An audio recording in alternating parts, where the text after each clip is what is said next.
Hey, it's Rafael Gonzalez, your Treasure Coast real estate agent. Today we'll be out west in Palm Beach County, checking out Arden, which is the first agri-hood in South Florida. It's a man-gated community with its own lake house and resort pool, and it's committed to healthy living with miles of trails, sports courts, a fitness center, and a working farm and event barn where fresh produce is grown for its residents.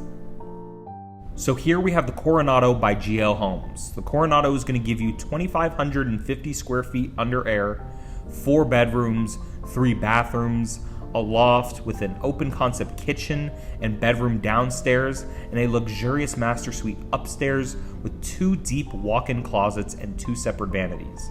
This model shows off more of their standard features so you can get a good idea of what that looks like. And this home comes standard with a concrete tile roof, brick pavers, impact windows, and an irrigation system. And the interior offers granite or quartz countertops, 42-inch cabinets. The owner shower has a tile base and glass enclosure. There's raised commodes and ceramic tile flooring in the common areas and shower with carpet in the bedrooms. And since this community has been building for a couple years now, there's a lot of homes for sale too that you won't have to wait for. So if you want more information about that, or you want to see more of their homes, reach out. I help a lot of clients and subscribers with buying and building here in Florida, and I'd be happy to help you too. Otherwise, take a look around, make sure you stay until the end, and enjoy the home.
Hopefully you enjoyed that video tour, but this is just giving you a small catalog of what GL Homes has to offer in South Florida. And as always, I'm going to put my information right up here. If there are any questions you have about any community, or if you're looking to get into this area, want to get an idea if this would work for you, if this is the right location for you, I'm here to help you with that.